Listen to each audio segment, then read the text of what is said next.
Praise the Lord church. आज का हमारा विषय है, प्रभु यीशु ने क्यों कहा कि बुलाए हुए तो बहुत है लेकिन चुने हुए कम हैं। आगे बढ़ने से पहले मैं आपको बताना चाहती हूँ कि हमने एक व्हाट्सएप चैनल बनाया है और मैं चाहती हूँ कि आप हमारे व्हाट्सएप चैनल से जुड़ें, ताकि भविष्य में अगर हमारे चैनल में किसी तरह की समस्या आ जाए या चैनल बंद हो जाए तो मैं आपको व्हाट्सएप के माध्यम से तुरंत एक नया अपडेट और जानकारी दे सकूं। लिंक आपको डिस्क्रिप्शन बॉक्स में मिल जाएगा। चलिए अपने विषय पे आते हैं और पढ़ते हैं मत्ती 22 की 1 से 14 में। प्रभु यीशु बताते हैं कि स्वर्ग का राज्य एक राजा के समान है, जिसने अपने पुत्र का विवाह रखा और उसने मेहमानों को बुलाया, पर उन्होंने आना नहीं चाहा। कोई अपने खेत में चला गया, कोई अपने व्यापार में, और कुछ ने दूतों का अनादर करके उन्हें मार भी डाला। राजा ने दुष्टों का नाश किया और फिर अपने दासों से कहा, जाकर जिसे भी पाओ सबको बुला लाओ। इसीलिए दासों ने हर प्रकार के लोगों को इकट्ठा किया और विवाह भोज भर गया। लेकिन जब राजा अंदर आया, उसने एक व्यक्ति को बिना विवाह वस्त्र के देखा और उसे बाहर निकाल दिया। और प्रभु यीशु ने कहा, क्योंकि बुलाए हुए तो बहुत हैं पर चुने हुए थोड़े हैं। प्रियो, इस वाक्य को सही मायने में समझने के लिए हमें उस समय की यहूदी परंपरा को समझना होगा।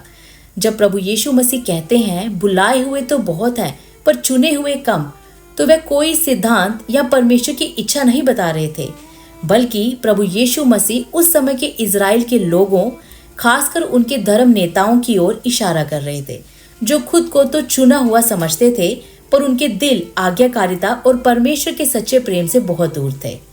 प्रियो, इजराइल सिर्फ एक साधारण राष्ट्र नहीं था, वह अपने आप को परमेश्वर की चुनी हुई प्रजा मानते थे। उन्हें लगता था कि हम तो पहले से बुलाए हुए हैं, क्योंकि जब परमेश्वर ने अब्राहम को बुलाया, उसे चुना और उसके वंश को आशीष दी, तो इसीलिए वह उस आशीष और परमेश्वर के राज्य में प्रवेश करने के अधिकारी बन गए थे, क्योंकि वह अब्राहम की संतान है। ये उनके लिए केवल एक विश्वास नहीं, बल्कि उनकी पूरी पहचान बन चुका था। परंतु प्रभु यीशु मसीह इस दृष्टांत के द्वारा ये सिखा रहे थे कि बुलाया जाना या निमंत्रित मिल जाना वह परमेश्वर के राज्य में प्रवेश की गारंटी नहीं है। परमेश्वर के राज्य में वही लोग प्रवेश करेंगे जो इस निमंत्रण को उसके प्रेम और दया के रूप में स्वीकार करते हैं। इसलिए प्रभु यीशु ने मत्ती 3:9 में इजरायलियों के घमंड को डांटते हुए कहा, अपने मन में ये ना कहना कि हमारा बाप अब्राहम है, क्योंकि मैं तुमसे कहता हूँ कि परमेश्वर इन पत्थरों से भी अब्राहम के लिए संतान खड़ी कर सकता है। तो अब सवाल ये उठता है कि परमेश्वर ने इजराइल को चुना ही क्यों? सच्चाई ये है कि परमेश्वर ने उन्हें इसीलिए चुना कि वह मसीह को पहचाने, उसे स्वीकार करें और फिर वही उद्धार का संदेश दुनिया के कोने कोने तक पहुंचाए। लेकिन हुआ क्या? पुराने नियम में परमेश्वर ने बार बार अपने निमंत्रण को नबियों के जरिए भेजा। नबियों ने चेतावनी दी, बुलाया, समझाया, पर इजराइल ने उन्हें ठुकरा दिया। और नए नियम में योना बपतिस्मा देने वाला आया, पर उन्होंने उसे भी नजरअंदाज कर दिया। और फिर जब स्वयं मसीह आया सत्य, जीवन और उद्धार लेके, तो उन्होंने उसे भी अस्वीकार किया, उस पर अत्याचार किया और अंत में उसे क्रूस पर चढ़ाया। इसलिए प्रभु यीशु मसीह इस दृष्टांत से इजराइलियों के धर्म नेताओं को सिखा रहे थे कि सिर्फ धार्मिक काम या वंश का घमंड तुम्हें स्वर्ग में नहीं ले जाएगा। प्रियो, जब राजा देखता है कि जिन लोगों को पहले बुलाया गया वे आने के योग्य ही नहीं निकले, तो वह एक नया आदेश देता है, सड़कों पर जाओ, चौराहों पर जाओ, अच्छे बुरे जो भी मिले सबको बुला कर ले आओ। ये आदेश उस पूरी दुनिया की जातियों की तस्वीर है जिन्हें परमेश्वर ने अपने राज्य के लिए बुलाया और जिन्होंने उस निमंत्रण को विनम्रता से स्वीकार किया। और फिर हम पढ़ते हैं मत्ती 22:10 में, अचानक बोझ का घर भर जाता है। हर तरह के लोग, हर पृष्ठभूमि के लोग जो कभी योग्य नहीं माने गए, अब वह राजा के बोझ में सम्मान से बैठे हैं। प्रभु यीशु यहाँ बहुत स्पष्ट संदेश दे रहे हैं। यही वह क्षण है जब उद्धार सिर्फ यहूदियों तक सीमित नहीं रहा, बल्कि पूरी दुनिया के लिए खोल दिया गया, क्योंकि उन्होंने निमंत्रण को विश्वास से स्वीकार किया और उसके देने वाले का आदर किया।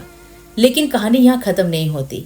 बोझ में एक व्यक्ति आता है जिसके पास विवाह का वस्त्र नहीं है। राजा उसे पूछता है, मित्र, तू बिना विवाह वस्त्र के कैसे आ गया?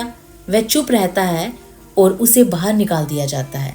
कई लोग कहते हैं, लेकिन वह तो आया था, उसने निमंत्रण को स्वीकार किया था। प्रियो, यहूदी कल्चर में उस समय विवाह में वस्त्र मेहमान खुद नहीं लाते थे। विवाह का वस्त्र उसी राजा या मेजबान की ओर से दिया जाता था जो बोझ तैयार करता था। निमंत्रण के साथ ही वह विवाह के वस्त्र भेजते थे, ताकि सब लोग एक जैसे वस्त्र पहने, सम्मान, समानता और आदर के साथ। और यदि कोई उस वस्त्र को ना पहने तो ये सीधे सीधे राजा का अनादर माना जाता था, एक बहुत बड़ा अपमान। दृष्टांत में भी यही बात है। ये विवाह का वस्त्र मनुष्य की अपनी भलाई नहीं बल्कि प्रभु यीशु मसीह की दी गई धार्मिकता है। जैसे यशायाह 61 की 10 में लिखा है, उसने मुझे उद्धार का वस्त्र पहनाया और धर्म की चादर ओढ़ाई। गलातियों 3 की 27 कहती है, जो मसीह में बपतिस्मा लिए उन्होंने मसीह को पहन लिया है। यानी राजा के बोझ में बैठने के लिए मसीह की धार्मिकता पहनना आवश्यक है, ना कि अपनी। इसीलिए जब प्रभु यीशु कहते हैं बुलाए हुए तो बहुत हैं परंतु चुने हुए कम हैं, तो इसका अर्थ ये नहीं है कि परमेश्वर केवल कुछ ही को चुनता है और बाकी को जानबूझकर नर्क भेजना चाहता है। नहीं प्रियो, सच तो ये है कि परमेश्वर सबको बुलाता है, हर व्यक्ति को, यहाँ तक कि वह भी जिन्हें दुनिया योग्य नहीं मानती। इसीलिए यूहन्ना 3 की 16 कहती है, क्योंकि परमेश्वर ने जगत से ऐसा प्रेम रखा कि उसने अपना एक लौता पुत्र दे दिया, ताकि जो कोई उस पर विश्वास करे वह नाश ना हो परंतु अनंत जीवन पाए।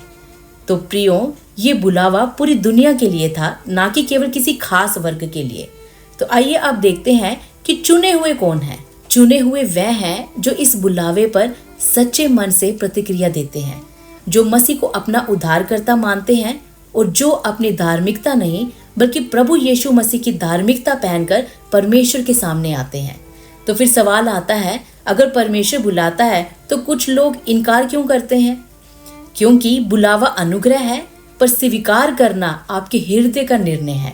परमेश्वर ने हमें स्वतंत्र इच्छा दी है, इसीलिए प्रभु यीशु दरवाजे पर दस्तक देते हैं, पर जोर जबरदस्ती करके अंदर नहीं आते।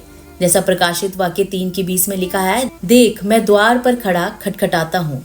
लेकिन ये आपका निर्णय है कि आप प्रभु यीशु मसीह के लिए दरवाजा खोलते हैं या नहीं। इसीलिए बहुत से लोग बुलावा सुनते हैं, पर केवल कुछ ही सच में अपना जीवन प्रभु को सौंपते हैं। इसीलिए प्रियो, परमेश्वर सबको बुलाता है, लेकिन चुने हुए वही जाते हैं जो नम्र होकर मसीह के निमंत्रित को स्वीकार करते हैं और उसके धर्म का वस्त्र धारण करते हैं। आमीन।